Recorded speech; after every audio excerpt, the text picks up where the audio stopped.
Hey there. In this video we are going to look at how you can use the sine law to find a missing angle in any triangle if you're given two side lengths and one of the other angles. Let's do that right now. Alright, if we're going to use the sine law here to find a missing angle, we have to think about which angle it is that we're going to be able to get here. We have one angle, two sides. That's how we know we're going to be able to find an angle, because the sine law involves two sides, two angles. And we know we can use the sine law because we have an angle and a side pair, and we have another side, and that's how we know we can find another angle, and it's going to be the angle across from that side. So this is the angle that we're going to find, being across from that other one.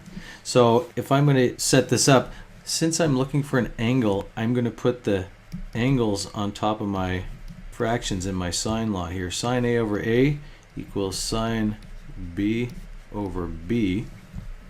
And I suppose I can just say that this unknown angle over here, I'll use A for that, so I'll leave that as a variable over here, but I'll fill in the side across from that is 27, and I'll fill in the other two that I know are going to be B and angle B and side B.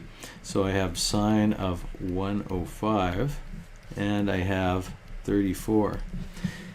The reason that I put this on top now is because it's fairly easy to solve for that angle. If I do that, all I need to do is multiply both sides by 27, and no, that's going to disappear, and I'm going to end up with just sine of A here, and it's going to give me, I'm going to write it this way, 27 sine 105 over 34. Now we'll use the calculator to find that value, and then we'll think about what it means. So if I put all of that on my calculator here, 27 sine 105 divided by 34, that gives me that value. Now that value is what sine of A is equal to.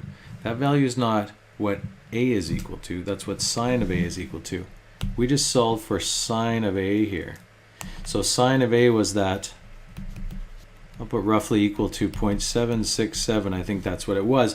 If we want to find what A is now, we have to do sine inverse of that value, 767 dot dot dot, let's put, and let's actually say that it's going to be roughly equal to, because it's going to be an approximate value there. So let's go back to the calculator. Now on the calculator, what I can do is I can now say I'm going to do sine inverse because I'm looking for an angle. Instead of typing that number all in again, I'm going to use this answer feature here, because then it gives me the exact value.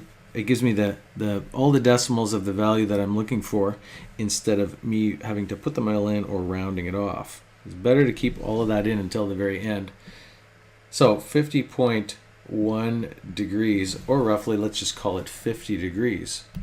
So we've got here that A is roughly 50 degrees, fitted in at the bottom of the screen there. All right, so that missing angle there is roughly 50 degrees. So using the sine law to find an angle is a little different. You set up the proportion the same way. It's easier if you put the angles on top instead of the sides on top.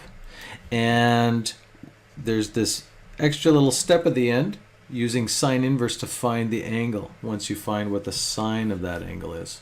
All right? So that is using the sine law to find a missing angle in a triangle.